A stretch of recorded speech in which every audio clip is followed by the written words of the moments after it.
कहिड़ो मोह खणी पिरी तो दे अजा गुनाहन में भरियो पियो वार वार वार मुखे हथ ई न हथ लोॾे अजा मुखे हथ ई न लोॾे अजा गुनाहन में भरियल मुंहिंजो वार वार वार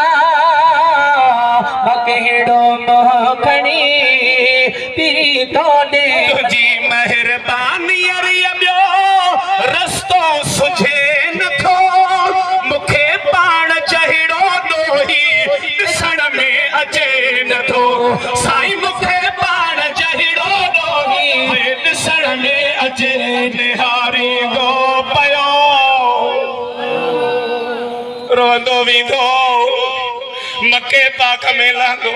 जे राधण मां गाड़ी चवे मेहड़ कंडियारो आसीसा पर जे मके पाक में लहंदे कनन ते आवाज पवंदी मदीना मदीना मदीना सुभान अल्लाह सुभान अल्लाह ए वधीक गोड़ा शुरू मुझे महबूब जी गाल था कन पर ये चई निहारी दो पयो हेडे होडे अचा निहारी दो पयो हेडे होडे अचा गुनाहन में भरल मुझो वार वार वार मुखे हथ ई न हथ लोॾे अचा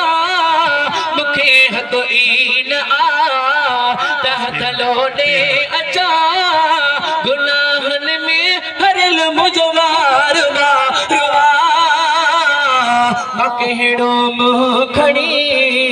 पिरी तो ॾे खुदा पर चंदे खुद तुझे ऐवान में ॾिठ में वलो अन्नहुम इज़लमू कुरान में पढ़म हो वलो अन्नहुम इज़लमू ये कुरान में दिनो दस पाणई ओ बाना जी मुझा अल्लाह गुनाह कया थई कयाथ में घणा कया थई थी विया आहिनि वञ महबूब जे दर ते वलो अनहुम ज़लमू अनफुसम वञ कुझ सभु कुझु मेटे थो छॾे हाय ॾिनो दस पाणई ख़ुदा तो ॾे अचा ॾिनो दस पाण हाय हाय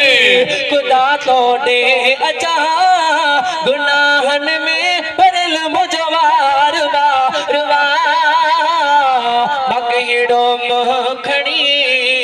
पिरी तो ॾे असमी चवे तू काफ़ी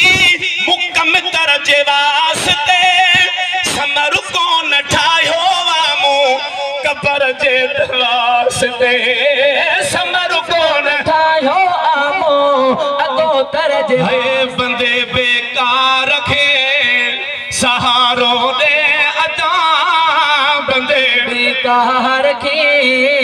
सहारो ॾे अचा साईं गुनाहन में भरन मुझो वार वार मां कहिड़ो मोह खणी मदीने अचा सुभान अल्लाह सुभान अल्लाह